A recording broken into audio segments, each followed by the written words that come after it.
And the whole time I'm telling you the story, I want you to think to yourself just simply two things.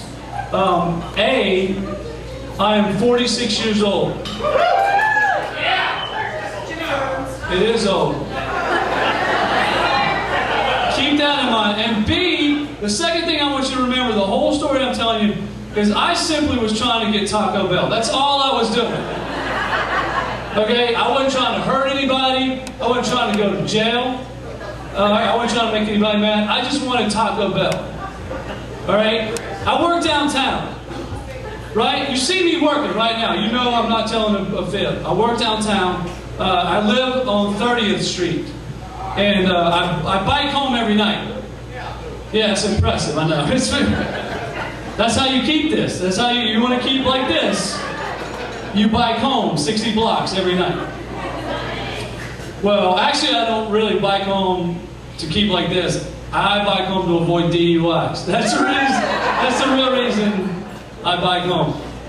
So I was going home a couple of Fridays ago. It was about 11:30, and I was working downtown to bike home. And the whole way home, oh, by the way, the third thing, I've had a few beers.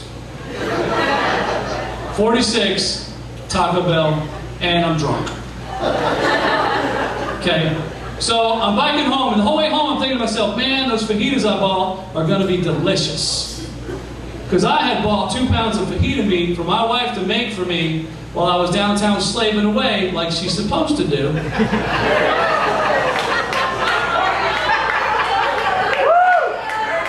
Right? And they were going to be ready, and they were going to be leftovers. And have you ever had drunk leftovers before? Holy shit. If you've never had it, get drunk in here tonight. Go home. Get you some lettuce. Some frozen ice cubes. They're delicious. It doesn't matter what you pull out of there. But I was going to have fajitas. Okay, I had pre-planned my nights. So I get home and it's like, 11:45, and I walk in and my son's awake. He's 15 years old. And I go to the fridge, there's no fajitas. And then I go in there and I was like, hey dude, where are the fajitas at? And he's like, well, there are none left. I'm like, what do you mean there are none left? I bought 2 pounds of fajita meat before I left, and we're a 4-person family. That's at least a quarter pound apiece if I got my math right. And he's like, Dad, you don't have your math right. I was like, shut up, I'm drunk. That's drunk math. I don't care what your advanced algebra tells you. I want a quarter pound of fajita meat. And he's like, well, there's none left. I'm like, there's gotta be. He says, well, Mom said that if she was nice and she felt like it, she'd make the other pound, but she didn't feel like it. And I'm thinking to myself in my head, I'm not saying it out loud, but I'm thinking to myself, you bitch. That's a bitchy move. Like, we've been married for 17 years, and I knew what she was doing. She was getting me back for something I did 3-4 years ago. I didn't need to know what it was. I just knew she was coming at me. She just saw an open door and hit me right in the ribs. Just boom. If I'm nice, kiss my... So, anyway, I was like, no big deal, man. Taco Bell's only 16 more blocks up the road. I just get back on my bike and go to Taco Bell. Before I left, I stopped by her bedroom door, and I stood in the doorway, and I just watched her sleep for a second. I was like,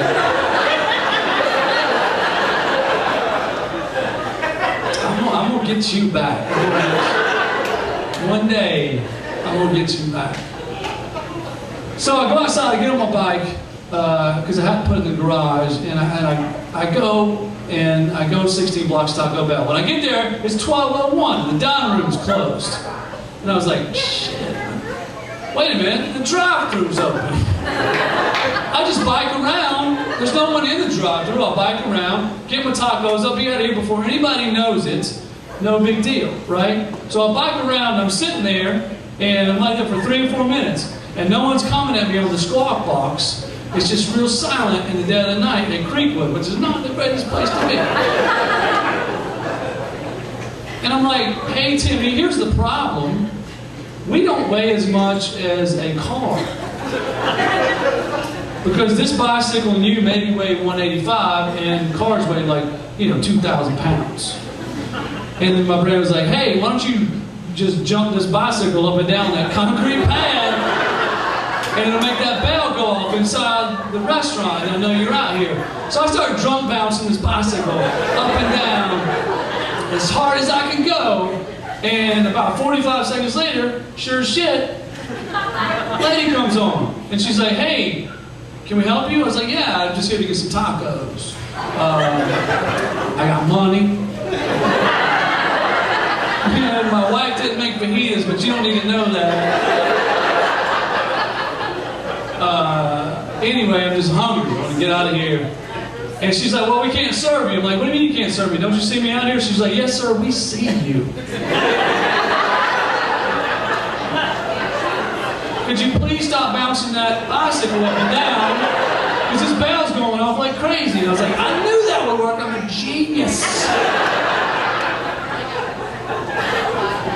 I was like, look, I just want some tacos. I'm going to be right out of here. She said, we can't serve you. You're considered a walk-up. I'm like, I'm not a walk-up lady. I'm on a bike.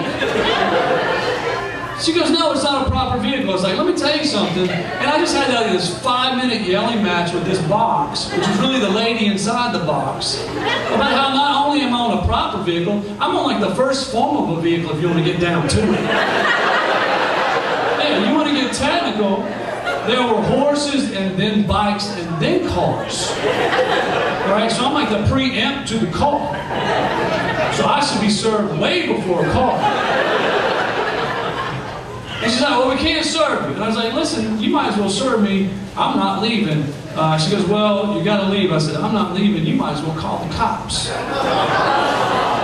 And you ever say something drunk inside your head that sounds great to you, but it's really bad to everybody in the room? You're like, that's what I just said.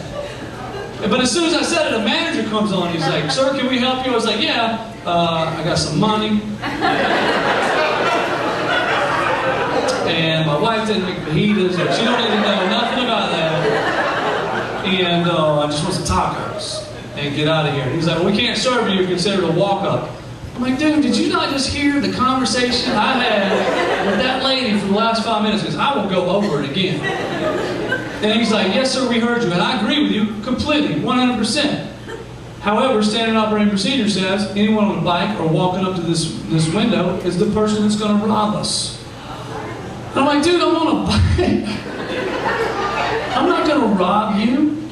If anyone's going to rob you, these people are going to rob you. Now, when I did that gesture, there were no cars when I started out. But now there's like 10 cars behind me, and they're wrapped all the way around the building. I can't even see how far they go down Market Street. And the guy right behind me is a young black male, about 25 years old, with his window halfway down. And I went, these people are going to rob you.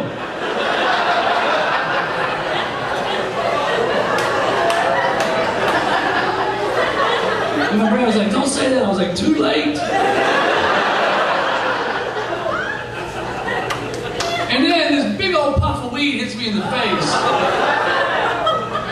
And all of a sudden I hear him go, hey!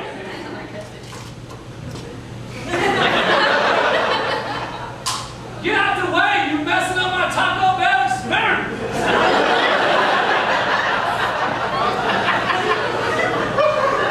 End quote.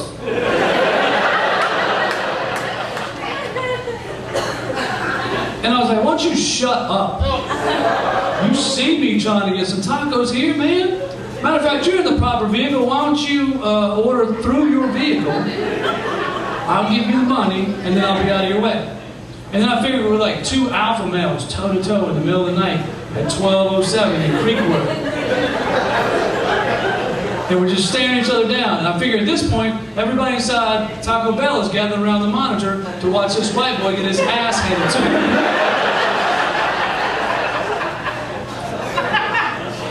And I know that by two words that came out of the box.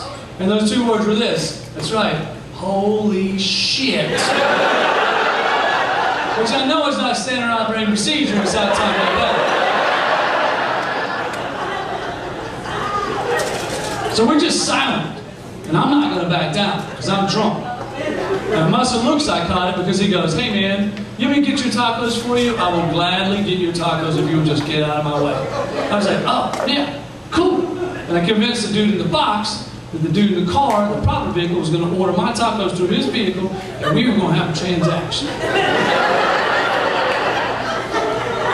And I said, by the way, Mr. Manager, I'm going to buy this dude's tacos because he's been so nice. And then my brain was like, hey, stupid, you only brought $10. And yours was $4.60. You just told a guy that's high as shit that you're going to get his fourth meal? Are you kidding me?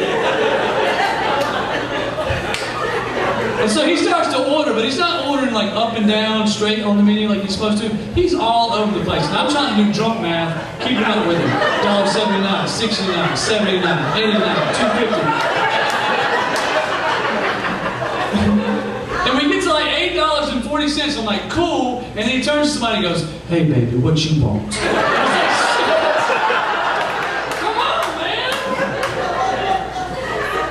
But she only wanted 8 tacos, 79 cents. And I was like, cool, I'm safe.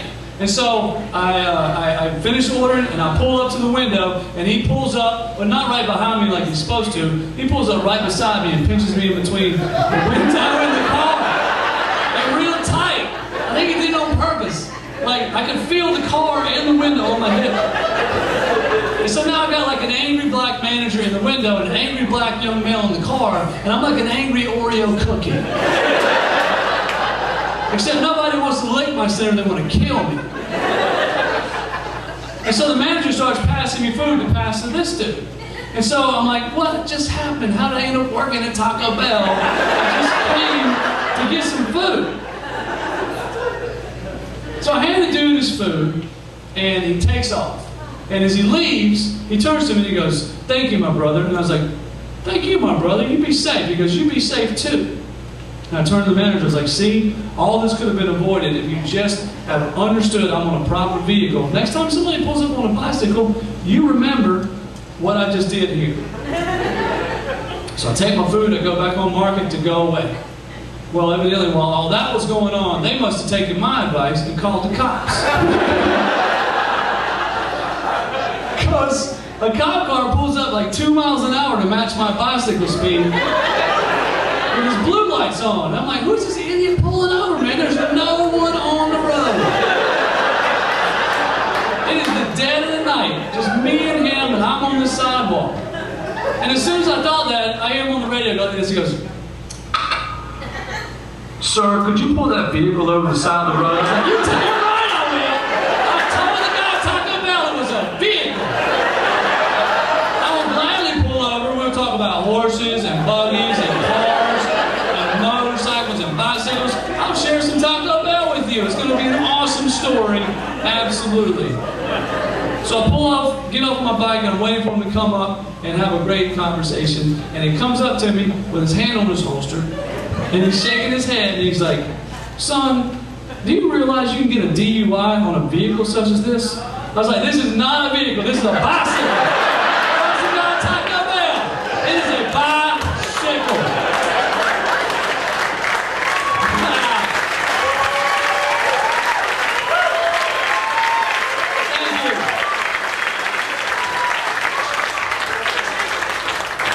Thank you so much. You guys ready to have a fun night?